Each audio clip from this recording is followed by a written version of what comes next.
All Hit Radio.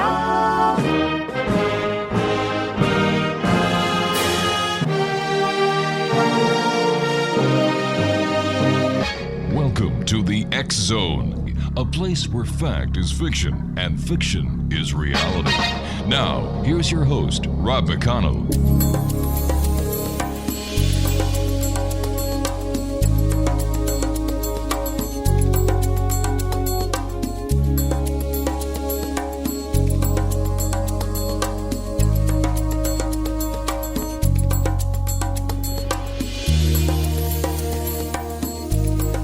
Welcome back to the X Zone, everyone. My name is Rob McConnell. We're coming to you from our broadcast center in Hamilton, Ontario, Canada. Worldwide, toll-free, 800-610-7035.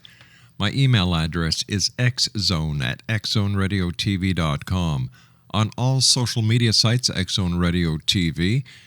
And our main website, where you can listen to the X Zone 24/7, 365, is www.xzoneradiotv.com.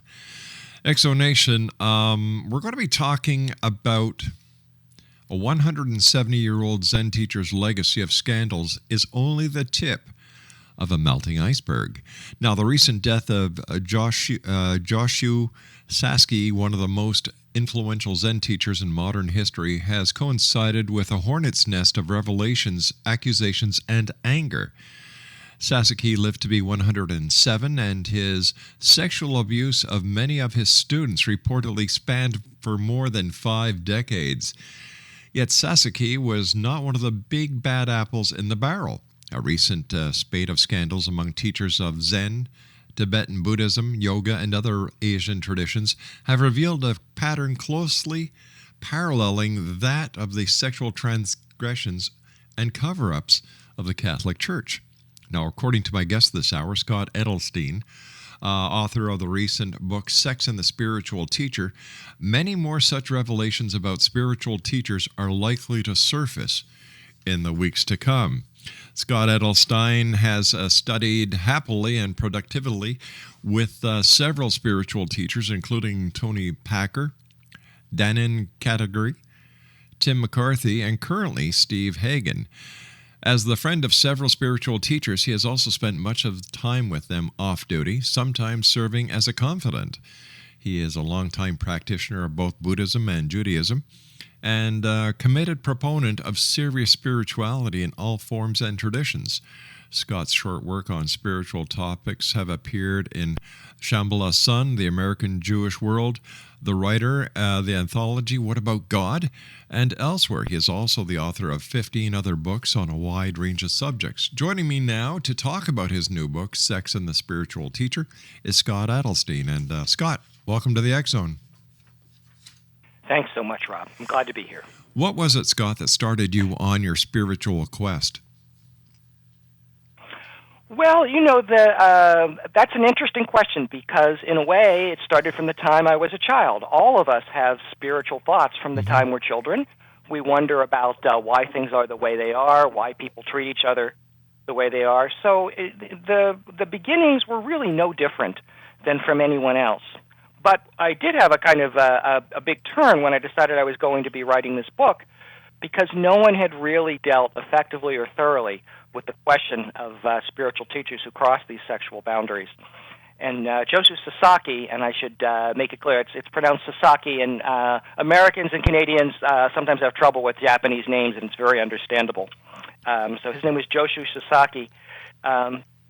He was around for quite some time, and he was one of several people whose ongoing transgressions and the cover-ups behind them made me realize, if nobody else writes about this, nothing's going to change. So I set out to write the book, and it's beginning to make a difference already.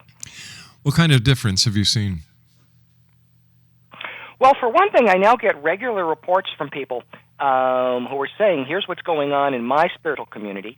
It's now being discussed widely in the media. In fact, there has been recently a big ebook by Mark Oppenheimer of the New York Times on another Zen teacher whose name was Edo, Shimano Edo, sometimes Edo Shimano. People sometimes switch the names around. who also had a long history.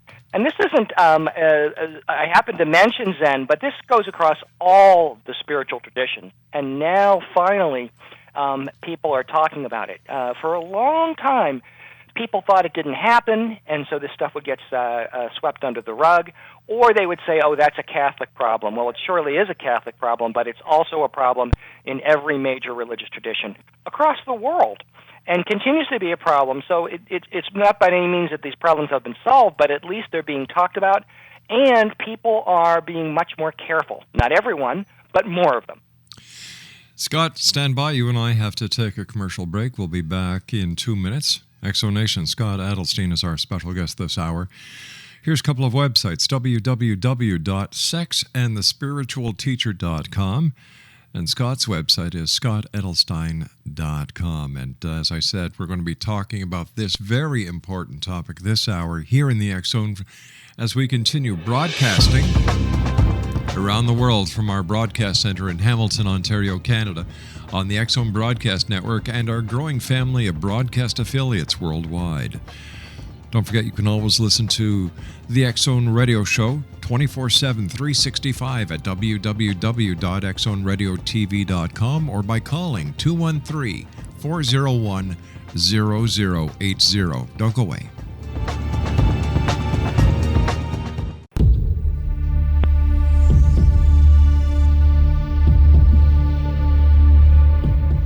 Exonation, we're talking to Scott Edelstein. He is the author of Sex and the Spiritual Teacher. His website is www.sexandthespiritualteacher.com or scottedelstein.com. Scott, maybe we should start this segment by defining what a spiritual teacher is and how a spiritual teacher actually is different from a priest, a minister, a rabbi, or an imam. So yes, it's a wonderful question. Thank you, Rob.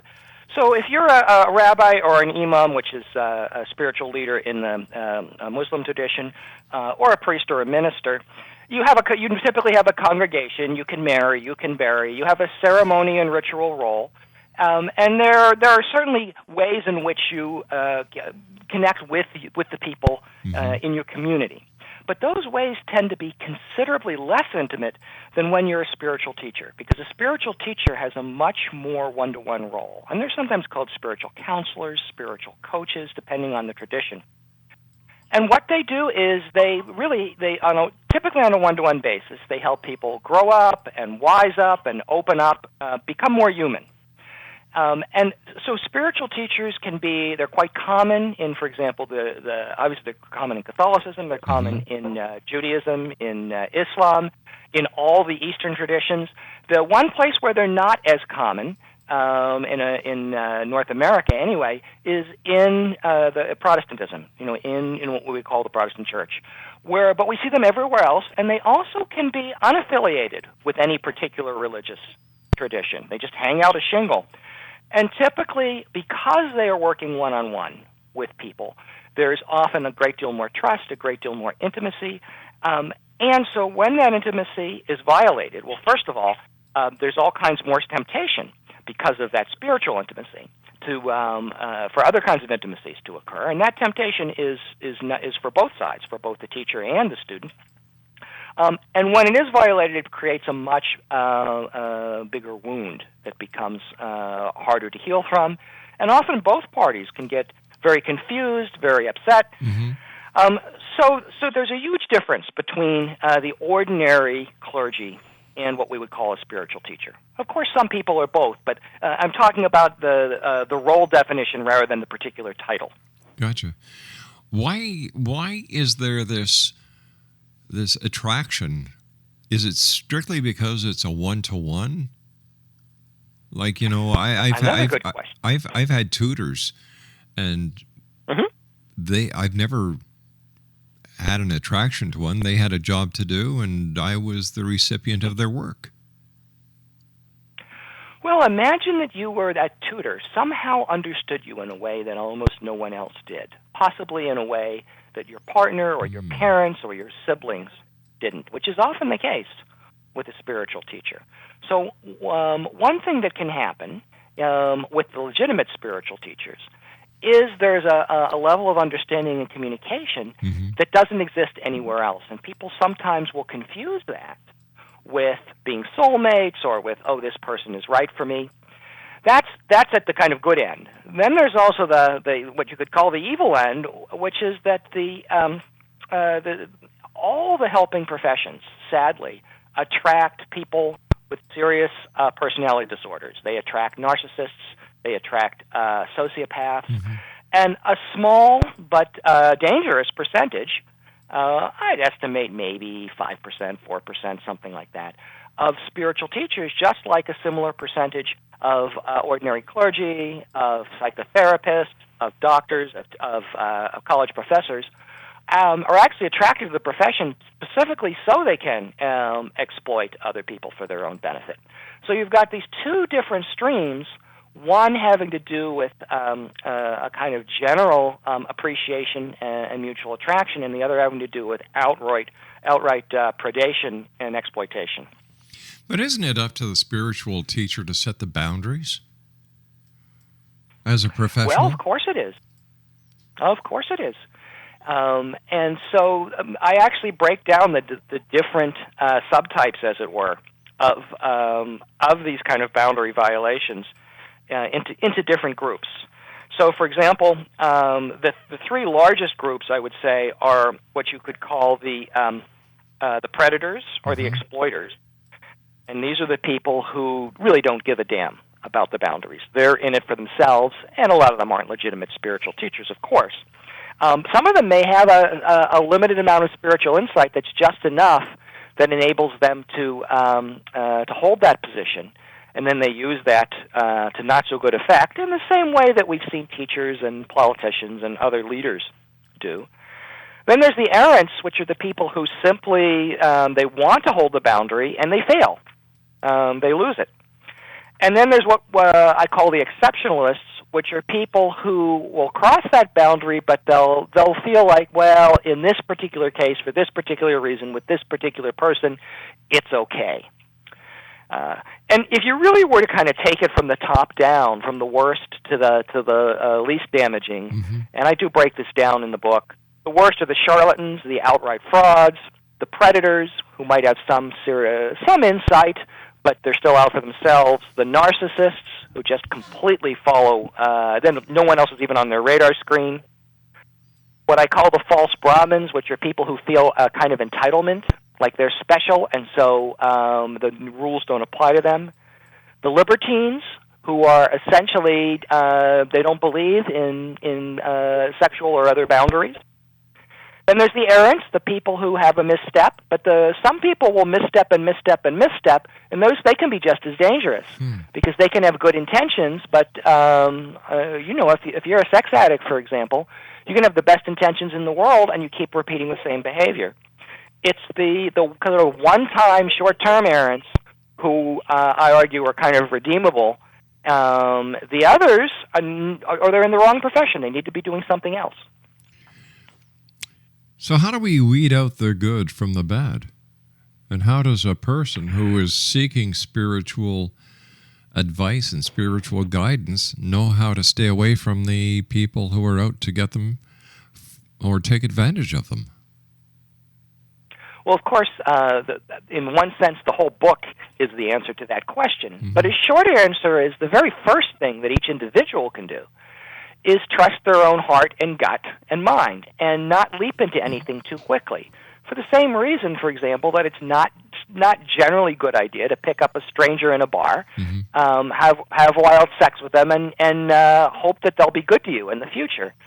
I have absolutely nothing against bars or wild sex, but what happens is you're trusting a lot with a stranger. Yeah, but you're going so into the same way when you are running into whether it's any professional who's in a helping profession, whether it's a doctor or a minister or a spiritual teacher, go slow, ask questions, observe the people who are around them, observe them closely. So, for example, if they do not have their students' best interests at heart all the time, something's wrong. Oh, okay, but in the same way but that how if can you how can you use an analogy of somebody going to a bar? Everybody Please. I know who goes to a bar goes there to pick somebody up. They know what they're getting into. They know. But when you go to get a spiritual advisor where you're seeking help, whether it's religious or guidance, you're going there to spill your guts out. Indeed. So you're making but here's the thing. you're making yourself very vulnerable. Indeed. And spilling your guts, to continue the metaphor a little further, spilling your guts makes you much more vulnerable potentially than just jumping into bed. Right. And so the thing is, you don't spill your guts on a first meeting. You don't even spill your guts after a month. You watch, you pay attention, you listen. In the same way that if you were to even form a new friendship, you wouldn't make somebody your best friend for life just because you said, hey, they've got a nice hairdo or a cool car. Definitely. So number one is building your own discernment. Okay, so have we come to a point in society where we really do not need spiritual advisors? That's a fantastic question. All of us need guidance, help, assistance, and each other.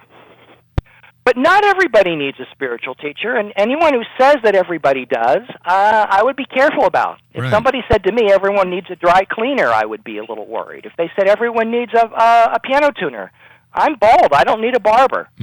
So no, I don't think everybody does. And in fact, some people would be better off without one, but like with so many other professions, a bad one is way worse than none, and a good one is way better than none. And if you don't feel any such calling that somebody like that could be helpful, then fine. Don't go searching for one. I would not want to tell everybody, oh, you need this.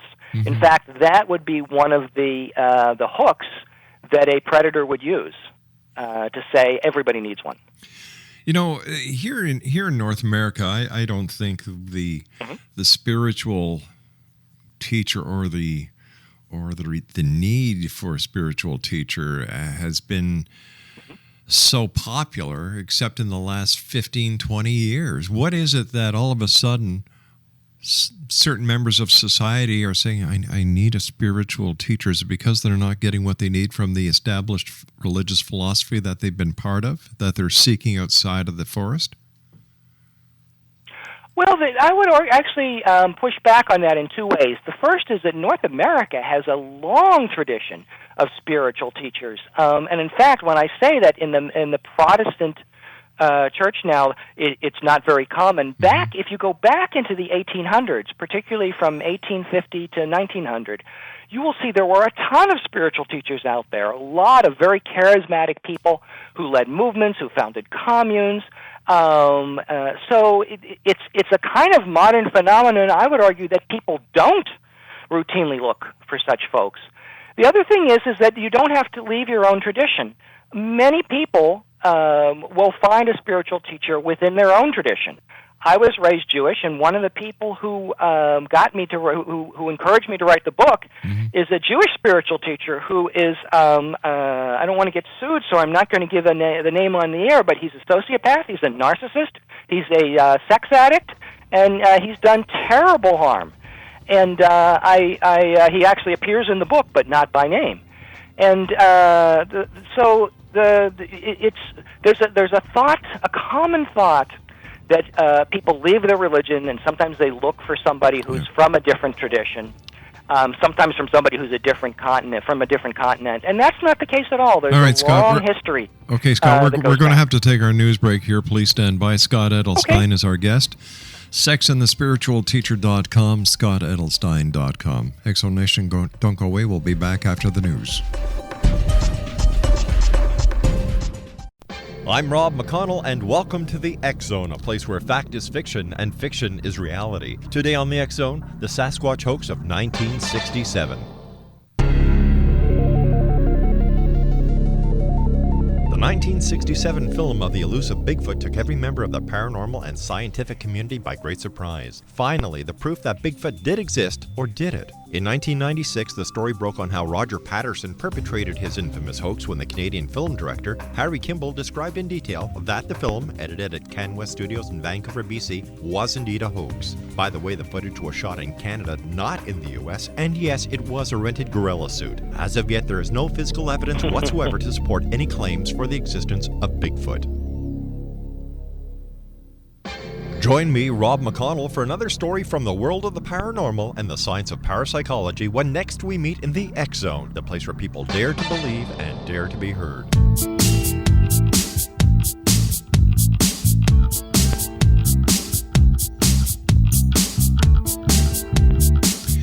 Exonation, our guest this hour is Scott Edelstein. He's the author of Sex and the Spiritual Teacher. His website is www.sexandthespiritualteacher.com.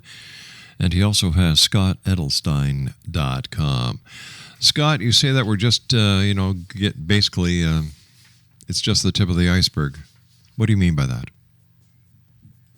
Well, what we hear about is, number one, the small percentage of people who actually want to speak out about it. Number two, the people who speak out about it very publicly, because typically what happens, and this happens commonly in you hear about it in Catholicism, you hear about it in Judaism, it's true just all across the board, is that whenever you have a tight-knit community, people usually try to get redress and justice within the community and are typically shouted down or kicked out or in some way encouraged or forced to keep quiet.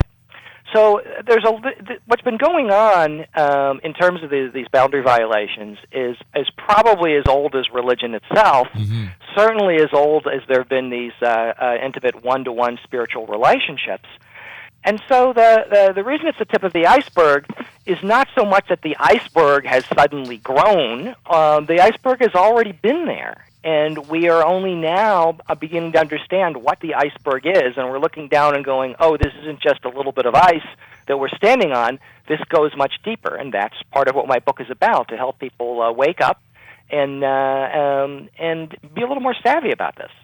So what can people do to prevent this from happening? I mean, besides buying a copy of your book. There are several chapters in the back of the book that talk about what can be done on an institutional level. In other words, much of what's being done right now is pretty limited.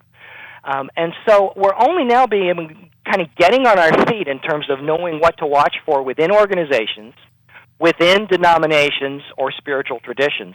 But one of the biggest things that we can do, actually, is to provide support for the individual teachers. Now, the charlatans, the predators, those kind of folks need to be policed. But for the errants, the people who really want to keep the boundary in place but are having trouble, what they need is more peer support. In other words, very much like what psychologists and doctors do, have regular meetings with one another, looking over each other's shoulders, asking each other for help when they're worried that they might misstep.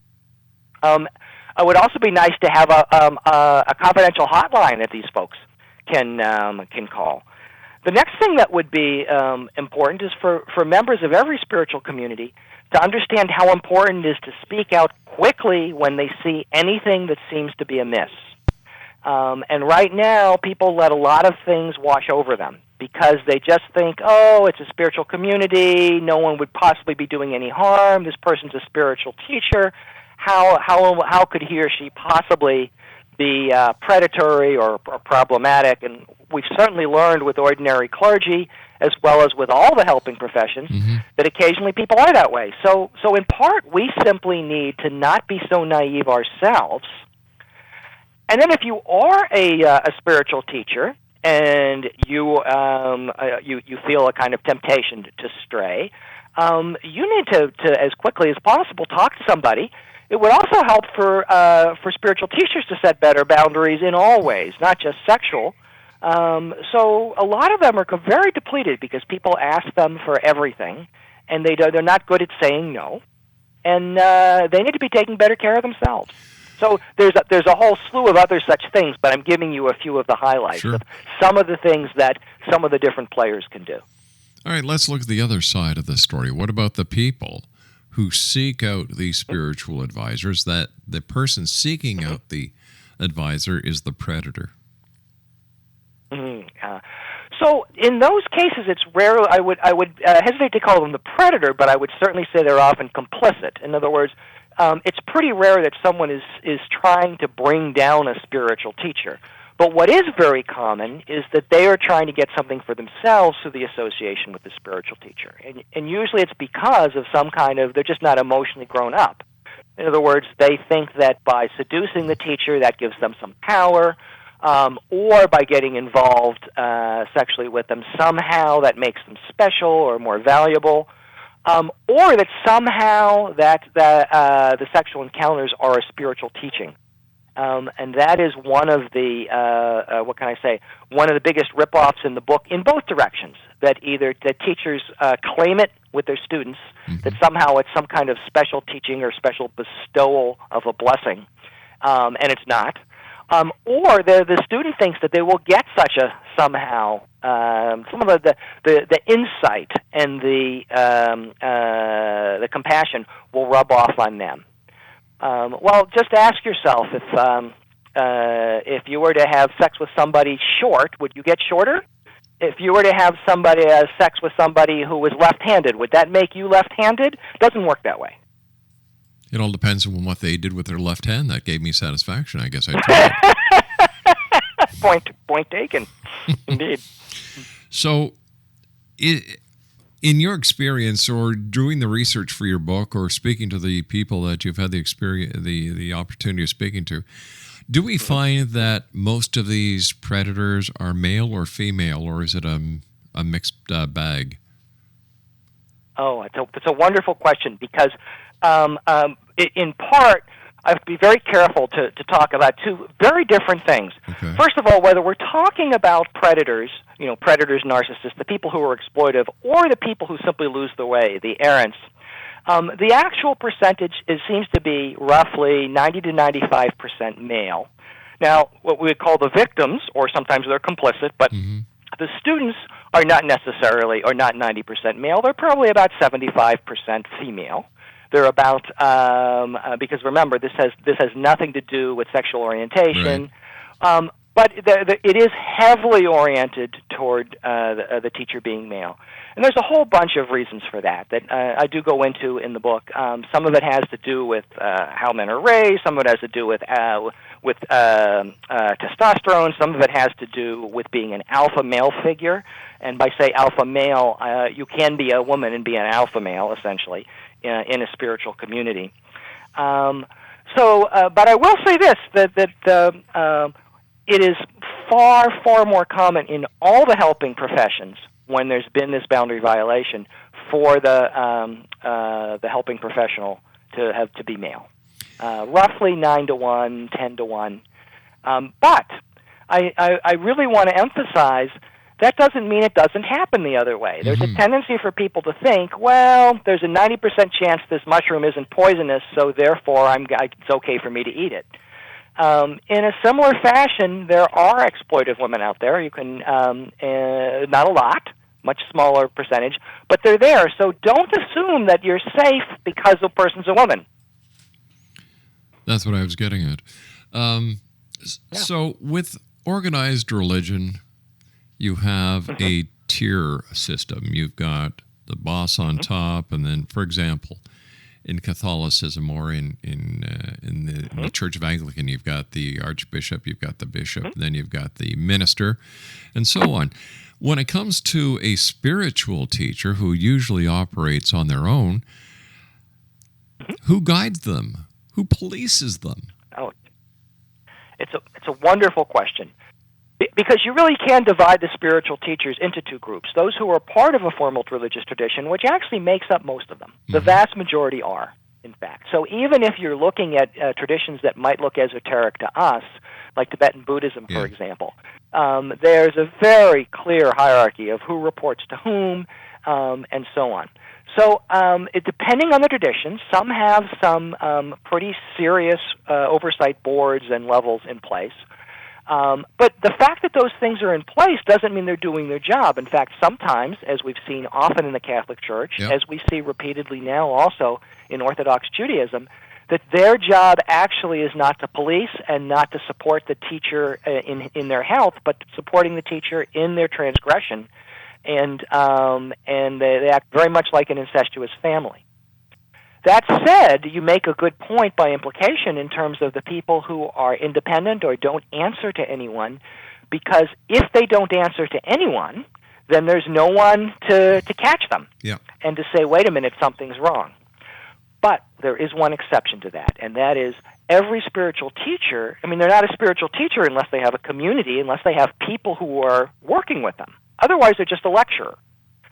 So if they have a community, they always do report to the community. Mm-hmm. And as community members, we have obligations to ourselves and each other and even to the teacher to kind of say when, you know what, the emperor is not wearing clothes. But what about these spiritual teachers that use the internet to find people who need them to help them get back on the path? These people, these spiritual teachers can show you a better tomorrow. They can take you into, oh my Lord, the stories are far and varied when it comes to the online people.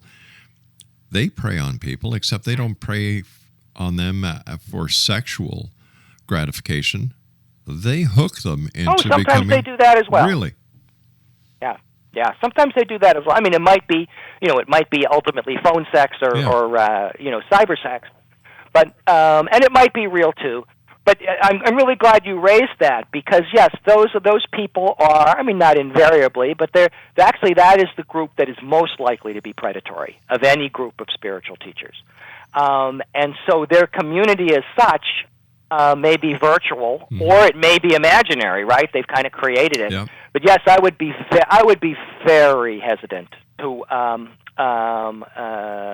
work with someone who you've not met personally or via Skype, or it's very similar to like picking somebody up on the bar. Unless you really know someone pretty well, I wouldn't trust them with my intimate secrets, with what's most important to me, because indeed a sociopath or a narcissist will use it against you. Yeah. For example, there are tons and tons and tons of psychics that are available on the internet, and for $10, for the initial call, and then for $1.99 a minute thereafter, they will solve all your problems. So when it comes to this and these online psychics, what's the difference between the online psychic and the spiritual advisor that uses the internet to hook and bait people? Well, I guess I want to both agree with you that in some ways there is no difference, but I think that there is a few things that are different. First of all, I would be careful of any spiritual teacher who's charging you regular fees. Now, I'm not saying that's always a problem. Sometimes it is, sometimes it isn't. But if you're paying by the minute or by the consultation or whatever, I would be more wary. Now, obviously, psychologists and many other such helping professionals will charge by the session and so on. So I don't want to say that anybody who charges by the session is inherently wrong or bad. But if somebody is primarily operating a business, that is probably the biggest key. That I mentioned the dry cleaner before. Yeah. I suppose it's possible that somebody grows up thinking, I've always wanted to be a dry cleaner, it's my mission in life. But people typically go into that because, you know what, I'd like to make a good living and do something of reasonable value, as opposed to, I feel this calling. Who feels a calling to be a dry cleaner? Maybe some dry cleaners will call up and say, I did. But typically, if you're going to be a real spiritual teacher, you're doing it because you feel called by the world or by God or by some inner calling to be of benefit to people. Or by the call of making fast money. Sure, but that's exactly how you tell the difference. If they seem to be looking for money, that's when I would be careful. But a lot of people... So, you're hitting right on it, Rob. You're hitting exactly the difference between but a lot of people, how to tell the person who seems to be legit. A lot of people who go on the internet looking for help, they don't know that. They just go to a website that has a lot of bull crap on it. They see, send me an email. The email is returned. Pay me so much money on MasterCard, Visa, American Express, or PayPal, and away we go. So how do we protect the people who don't know what the hell they're looking for to make sure they're not taken by these con artists and these criminals? Well, of course, that's been part what the whole book is about. But after a certain point, it's like if you have, I don't know if you have kids, but if you have kids, there's at a certain point you have to let them make their own mistakes. And unfortunately, some people with both real spiritual teachers who have something to offer but who don't have good boundaries, and people who are outright frauds or predators or whatnot, sometimes there's nothing you can do. You have to let people learn the hard way. Wow. All right, you and I have to take our final break. Please stand by, Scott. All right. Exonation, Scott Edelstein is our guest. His website is sexandthespiritualteacher.com or scottedelstein.com. And we'll be back on the other side of this commercial break as we wrap up this hour here in the X Zone from our broadcast center in Hamilton, Ontario, Canada. Don't forget, you can listen to the X Zone 724 365 at www.xzoneradiotv.com, or you can also go to youtube.com/X Zone Broadcast Net. I'll be back with Scott finishing off this hour here in the X Zone. Once again, his website, sexandthespiritualteacher.com. Don't go away. We'll be right back.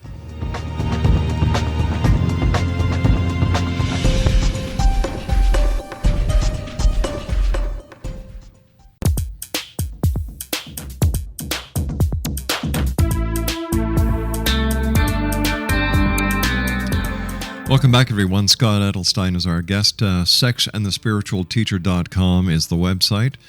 And you can also find out more about Scott at scottedelstein.com. And once again, the name of Scott's book is Sex and the Spiritual Teacher. First of all, Scott, I want to thank you so much for coming on the show. I love this topic. I've been doing this show for 23 years now. And you're the first person who's come on the show to take a look at spirituality and the spiritual teachers as you have, and my hat is off to you. Oh, thank you very much. I hope that other people will follow in my footsteps, and thank you so much for wanting to serve humanity in that way. Listen, where can people get copies of your book, Scott?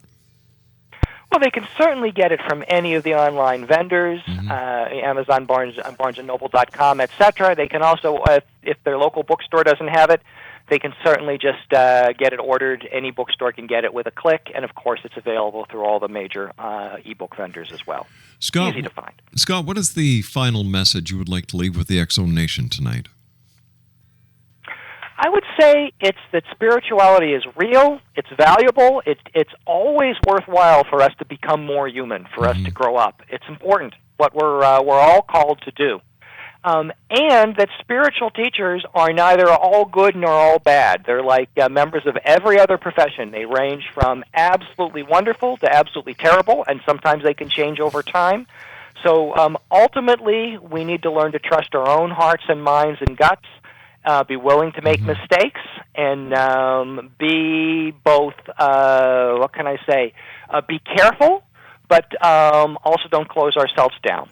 So good advice, not just for spiritual teachers, but for getting through life. Listen, one quick question. Yes. What's the difference between a person like Jim Jones or a person like David Koresh and a spiritual teacher?